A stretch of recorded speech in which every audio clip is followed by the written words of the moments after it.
Welcome to the Mostly Traverse City podcast. I'm Julie Bronze. And I'm Don Pichet. Each episode, we introduce you to the real treasure of TC, its people. You're invited to get to know the soul of Traverse City, one story at a time. Enjoy the latest episode of the Mostly Traverse City podcast.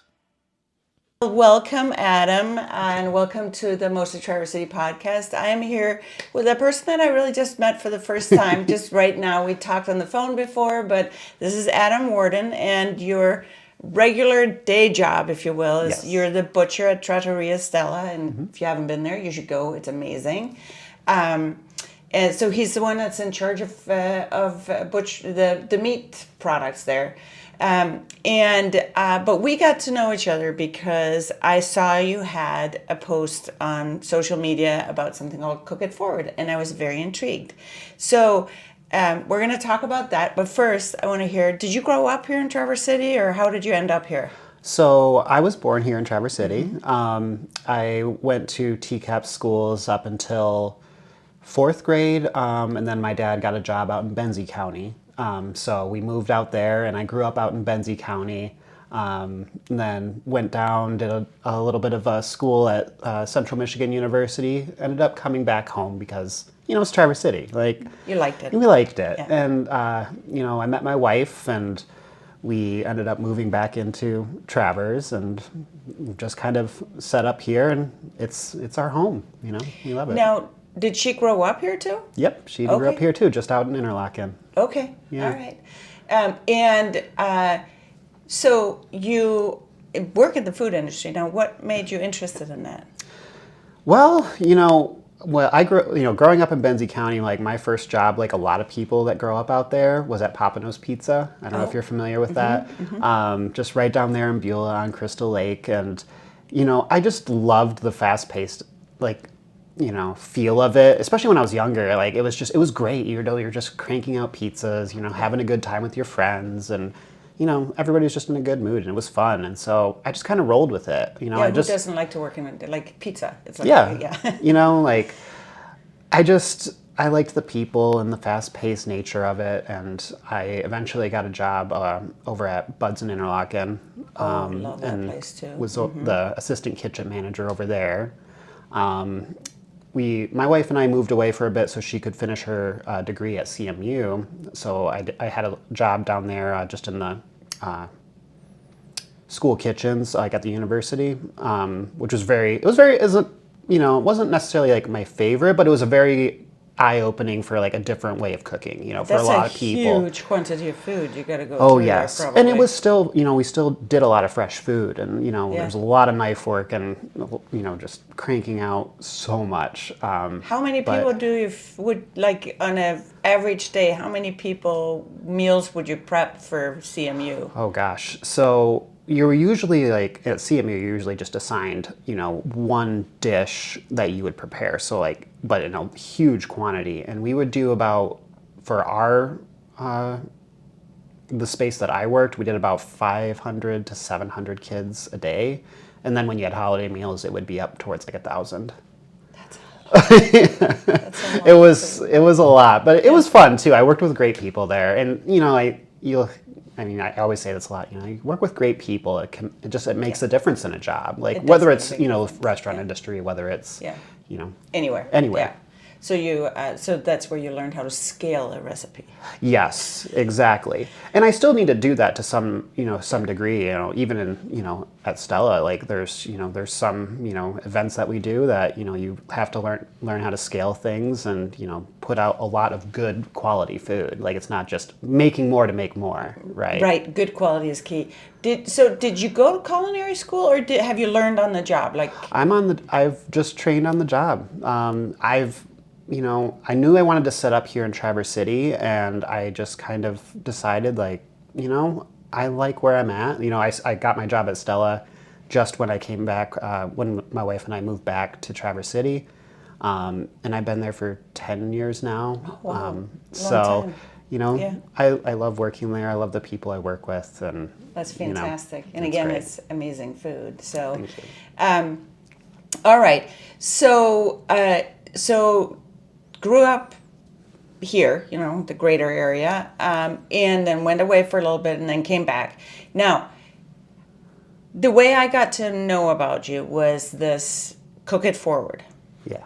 So I was intrigued because we love things. Well, first of all, because of what we do for a living, aside from this podcast, which is different, but is helping people live more fully alive. And one of the big ways that you do that is by eating good food. And I, in my nutrition practice, have been constantly surprised at how many people don't know. Now I know that really it's probably at least 50% of the population that don't know how to put a meal together, and they don't know how to, cook. And it makes me sad because it's such an important part, not only from a social perspective, but also from how your body functions. You can't really function well if you don't have the nutrients that you need. So when I saw that you were doing this Cook It Forward, these classes, I was intrigued because it involves teaching kids kitchen skills, correct? Yep. Or is it also for adults? Nope. We do kids from 6 all the way up to 18. Okay. So our classes are usually divided by age ranges. We have teen classes, and so we have age-appropriate lessons for each of the age groups. We've really focused on the teen classes a lot right now, focusing on, at-risk kids. So we partner a lot with organizations like Big Brothers Big Sisters and the local foster care agencies, Bethany Christian Services, Child and Family Services, to make that access for them, like the kids that are going to need it, like really, all kids will benefit from it, like absolutely. But we try to intentionally make sure we get this out to the kids that can really need it, and especially kids that are like transitioning from, like they're like 16 to 18, and they're going to be moving out on their own. They're going to be living their own lives. We want to have this foundation of skills to, just live better lives and, be confident when they're in the kitchen and, do. And it's also one of those things where if they have some confidence there, then maybe that's something that could lead to a job in the food service industry, which is another whole part that I didn't even think about until just now. So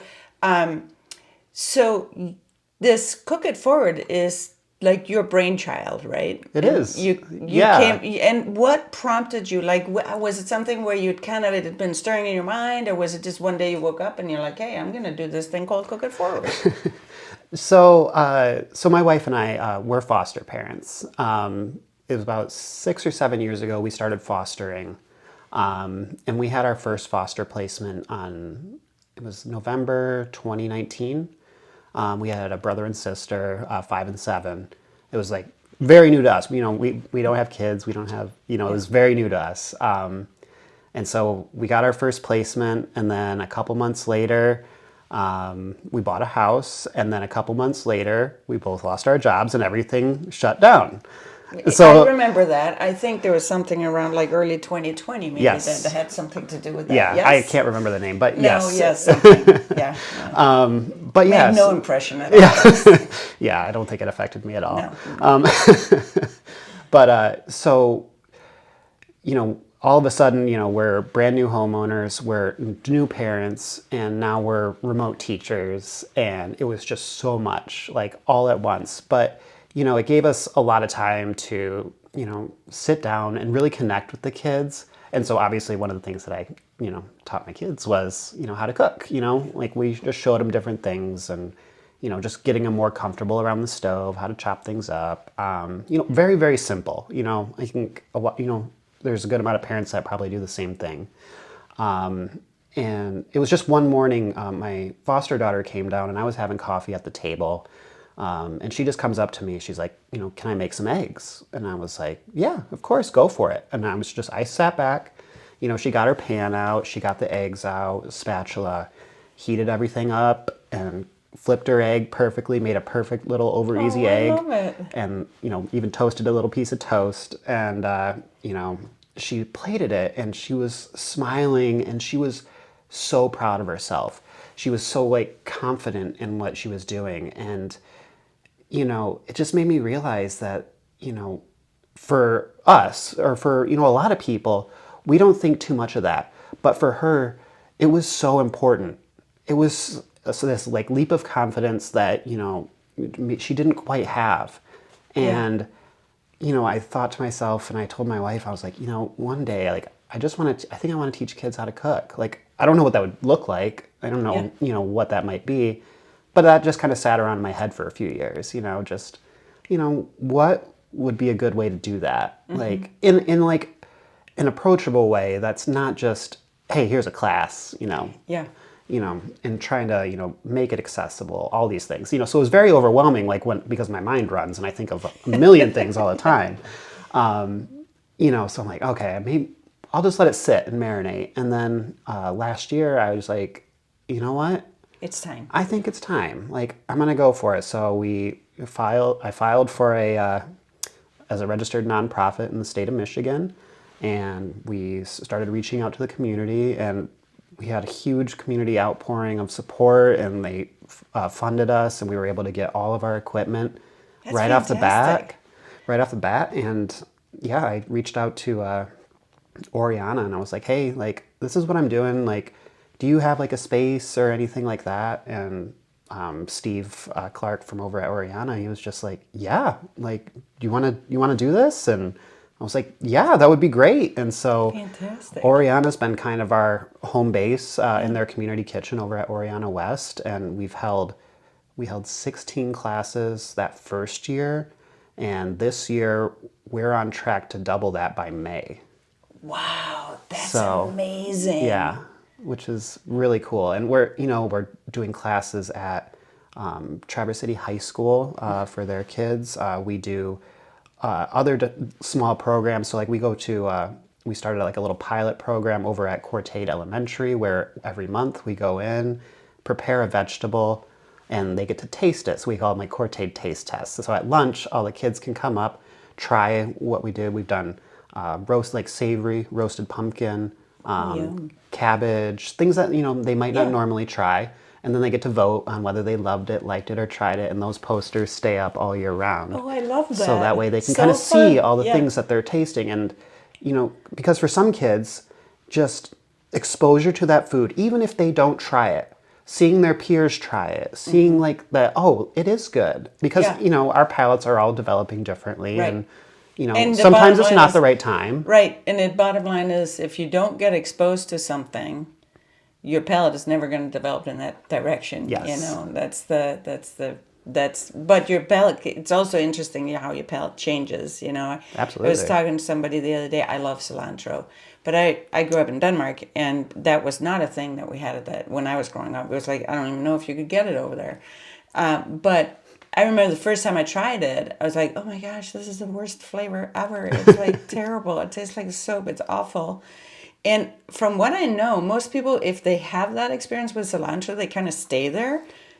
But my palate has changed. And now I'm like, yes, bring it on. Yeah. More cilantro is better, Yes, yeah. So, my wife is a soap cilantro person. Oh, is she? Like, That's and she so still interesting. is, but I love it. Like, it's so weird because I don't even know when it flipped for me. Maybe it was after I had my own kids or something. I don't know. But it's just interesting because I always tell people some people are like, oh, I don't like that. I'm like, you are entitled to a few individual foods that you don't care for.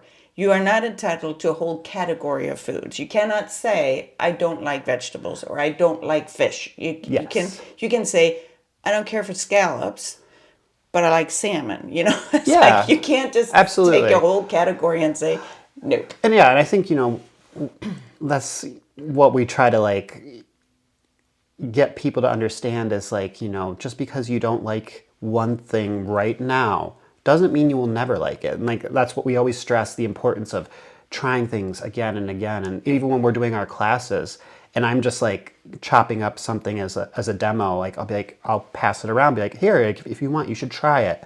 Yeah. Even if you didn't like it, if you had it 2 years ago and you're like, I know I don't like that. Well, try it again. And, we explain, like what our like palates are doing a little bit. Very And, cool. try to like explain a little bit more to what's happening inside of you. What's happening inside, like what like a little bit of salt does, how it can enhance sweetness, how it can suppress bitterness, That's so stuff like cool. that, where like, food is not, one tomato is not the same as another tomato, right? No, as we all discover here in the wintertime, Yes, right? exactly. Very clearly. But, just trying to like remove these general, almost like myths that you think people have about food and realize like, okay, like it's not this general consensus. Like things Yeah. are very different and Right. complicated and complex. Yes. Like, And they're all and that's why it's depending on what you important put with them, and then there are certain foods that you can put with anything and they'll sort of just go with it. But, I want to return to something that I thought about when you said that thing with your daughter, the first foster daughter that you had, and that pride that she had when she made that meal for herself.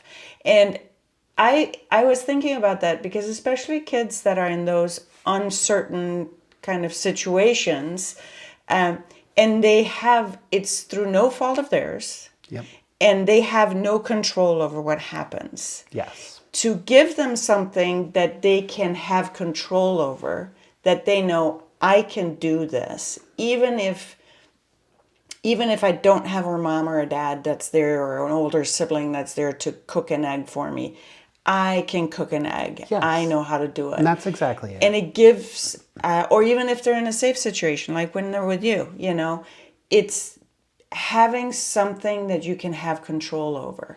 Yep. And that's sorry, I don't mean to interrupt you, but like yeah. that's why food is such a great medium, because you have something right in front of you that you can see that you prepared and did from start to finish. Yeah. And you have that finished, that confidence comes right there.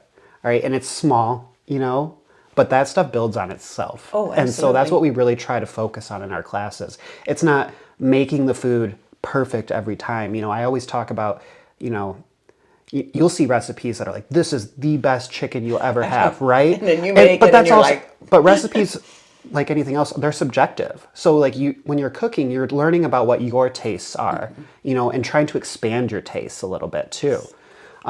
So when we're doing our classes, we're not, rigidly following a recipe. I always have my classes, we have a base recipe, and then I always have other foods I always say like customize it. Oh, that's so cool. like, Yeah. so when we're doing like a salsa class, we have our salsa base, and then we have our add-ins. So I'll have, like pineapples and mangoes and avocados and other things like, okay, like, do you want to try adding anything into this and see how that changes it? Yeah. So that way it gives them the choice. Yes. And it's theirs. It's not mine. It's not a recipe I gave them. Right. It's theirs. And like, that's what we're trying to do is like instill that confidence. Like, I would say that is far more important in my program than even just the food, which is important. Like, Yeah. don't get me wrong. Like, it's just the food is the vessel for that confidence and creativity that we want to instill in the kids. I love that. I love that. So, so tell me, how do people, if they want to volunteer, or do you have people that volunteer with you, or how like, do you need financial support? How do people get in touch with you? What would be the best way? So the best way right now is we're on Facebook and Instagram. Reaching me through there is usually the best bet, as we're so new.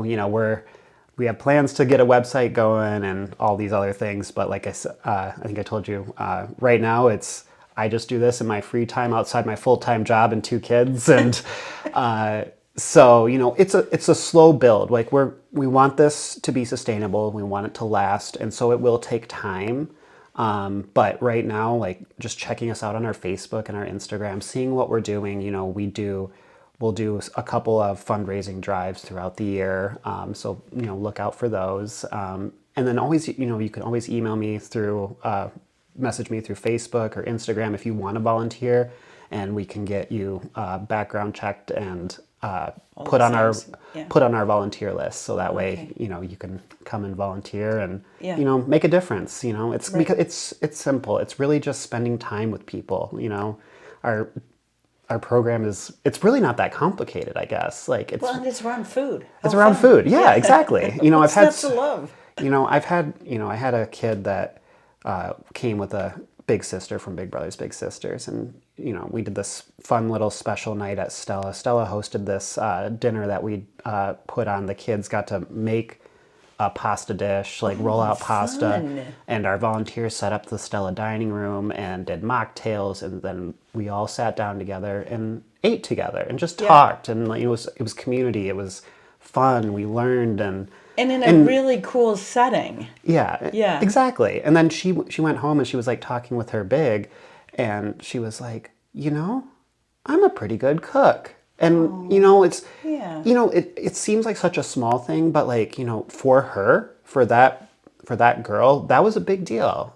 Yes. And that's really what we want to do, is Yeah. just instill that confidence, because now she's going to want to do it more at home. Like, and we always, I always say, like, you are welcome back. Like, this isn't, one class, isn't going to be absolutely revolutionary, life changing, but, consistency and, keep practicing, that's why we encourage them to, try things at home and, come to more classes, keep practicing, even if it's the same one. Like, Yeah. because knife skills especially, which is one of our foundations that we focus on, is, it's very important. It's repetitive, and you got I to should practice. sign up for that.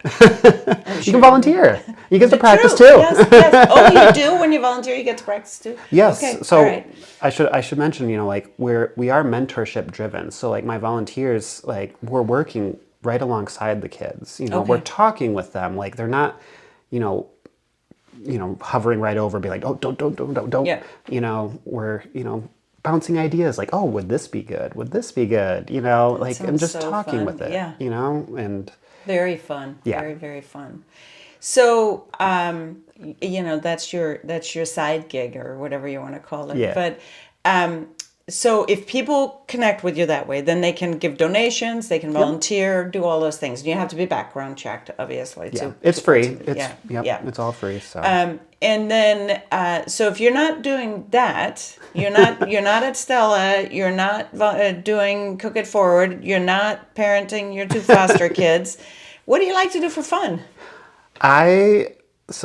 I'm a beach pool kid. Like, that's what my sister calls me. You're a pool kid. I was like, I am. Like, I love taking my kids to the pool, to the beach. Like, we love going over to the state park right there by 3 Mile that's a great Road. spot. Yeah. We bike right down to nice. there, and it's a lot of fun. Like, Yeah. my daughter loves swimming and being in the water, and my foster son really enjoys it too. Like, he's like, I think he's probably more into the water now than she is, but Which is one of those life skills, learning how to swim and be safe around water. Yes. That is a huge life skill also. just like anything, confident with it, Right. And it's so important. Again, growing up in Denmark, it was part of the public school system. Was you had a year, I want to say it was like in second grade or something, but I can't remember, where that's what you did for gym. Everybody, we walked to the pool, and then everybody learned how to swim. Yeah. I wish they would do like the same that. here. It's because, especially around here, it's just like so much water, and again, confidence and safety. Safety. Exactly.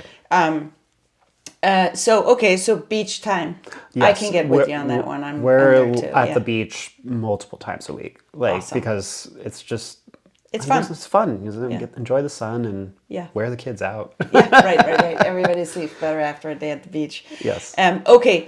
And then I also am wondering, so I know this question is coming, but if people think about you, what would they say would be like the secret skill that you have?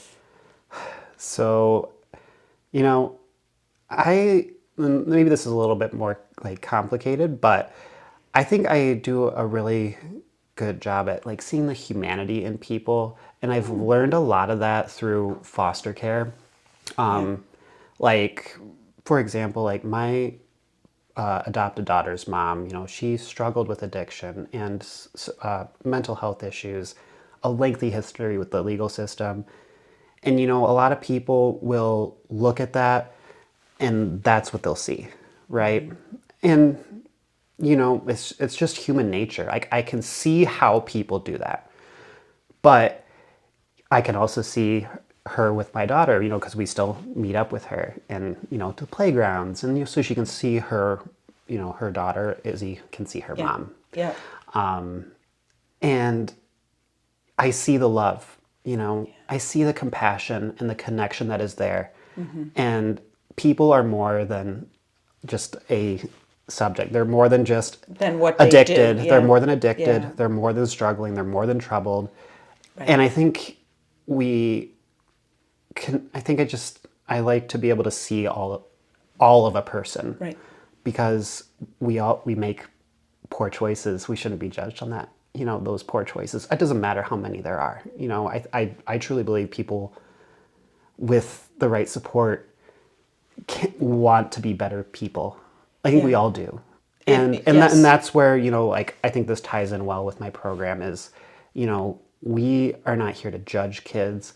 We're not here to make anyone feel bad about anything.